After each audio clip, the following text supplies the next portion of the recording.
Assalamualaikum warahmatullahi wabarakatuh. Perkenalkan, nama saya Septiani Syatibas. NIM saya F1E224025. Di sini saya akan menjelaskan materi dasar-dasar sains dan teknologi. Yang pertama yaitu tentang kebenaran ilmiah. Nah, pengertian kebenaran ilmiah adalah kebenaran ilmiah mengacu pada pengetahuan atau pernyataan yang divalidasi melalui metode ilmiah, yaitu prosedur sistematis yang mengandalkan observasi, eksperimen, dan analisis yang membuktikan atau membenarkan atau memverifikasi suatu konsep. Kemudian tujuan kebenaran ilmiah itu untuk mencapai pengetahuan yang objektif dan dapat diandalkan, yang dapat diaplikasikan dan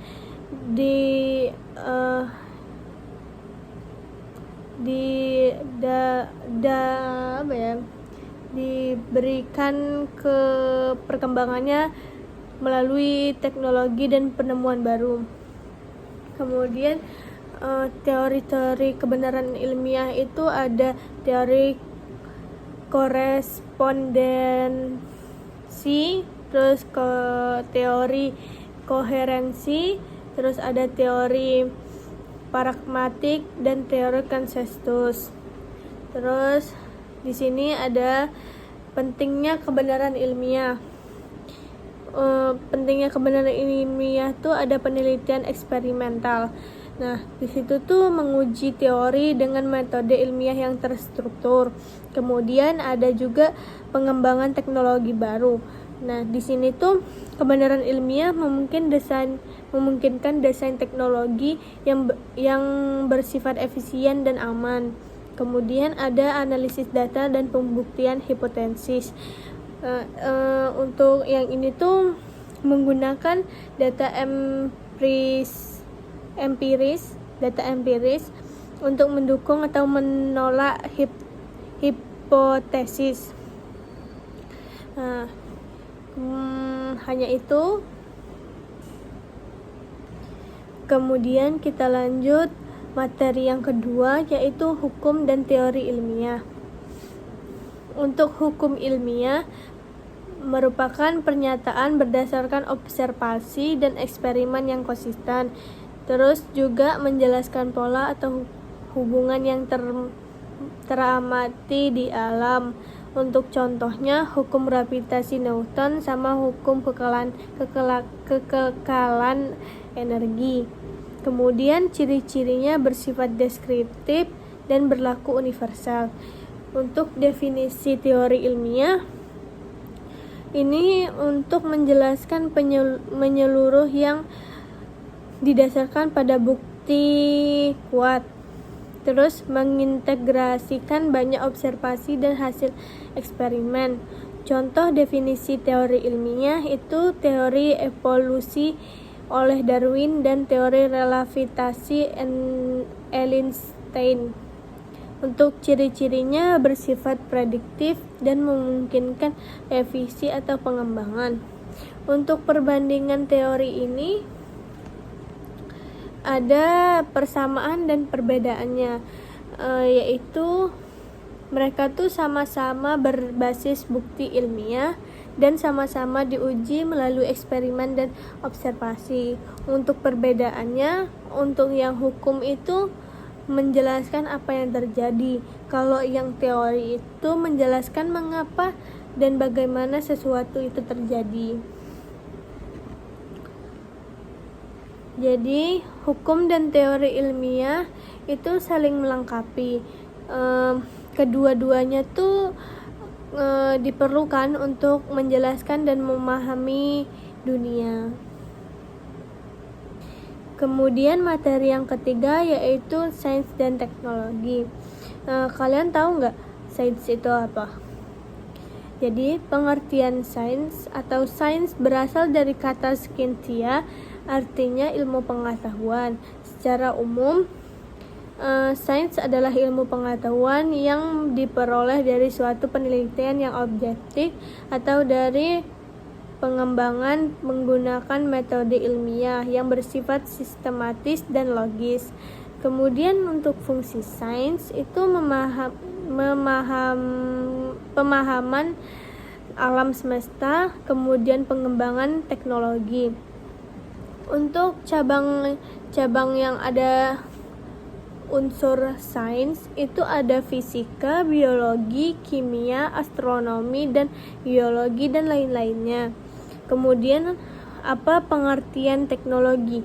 Nah, teknologi adalah upaya penerapan sains dan ilmu pengetahuan untuk menciptakan alat, sistem, dan proses yang memecahkan masalah atau memenuhi kebutuhan hidup manusia.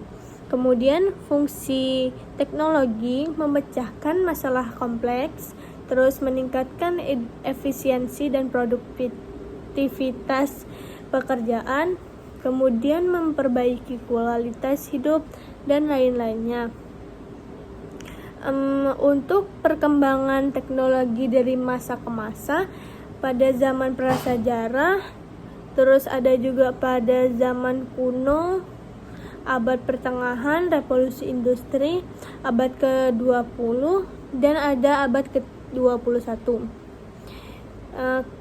Kemudian kesimpulannya, sains dan teknologi memiliki hubungan yang erat dan mendukung.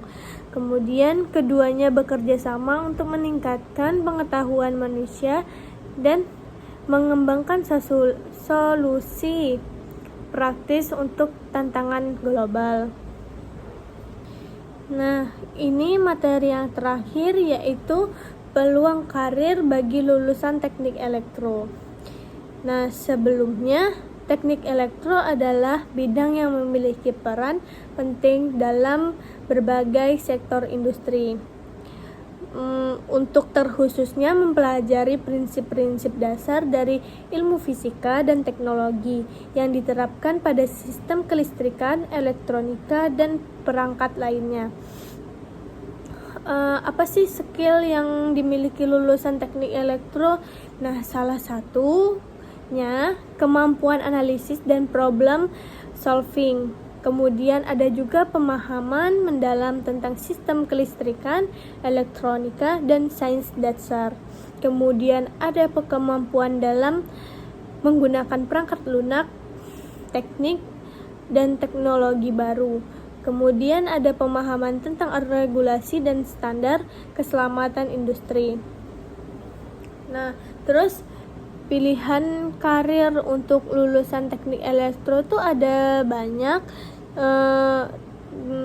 berdasarkan bidangnya. Ada beberapa bidang utama seperti energi dan ketenagalistrikan, kemudian ada telekomunikasi, terus elektronika industri, otomasi dan robotik, kemudian ada riset dan pengembangan teknologi, kemudian ada konstruksi dan infrastruktur, dan saintis dan rekayasawan. Nah, sebelumnya kalian tahu nggak kalau peluang kerja di elektro itu sangat banyak. Nah, terus pekerjaan yang biasanya setelah lulus dari teknik elektro tuh biasanya ada perancangan, pemeliharaan, dan pengembangan sistem tenaga listrik. Itu untuk pekerjaannya. Kemudian kalau yang di perusahaan itu ada PLN, perusahaan pembangkit listrik, kemudian ada konsultan energi.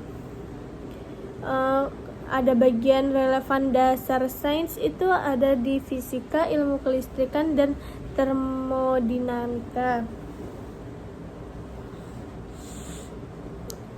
Untuk telekomunikasi ada pekerjaan merancang dan mengoptimalkan jaringan komunikasi.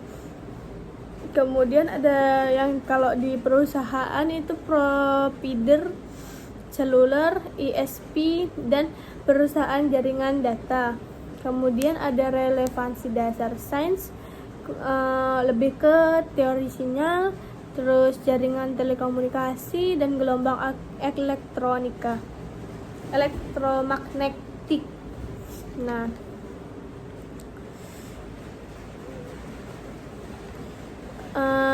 untuk pengusaha yang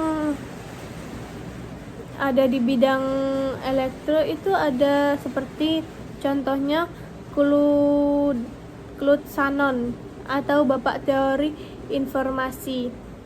Nah, untuk Bapak ini kontribusinya Bapak teori pada tahun kita jelaskan dulu siapa sih Bapak ini. Nah, Bapak ini pada tahun 1948 ia menerbitkan karya revolusioner yang mendasari cara kita memahami dan mentransmisikan informasi.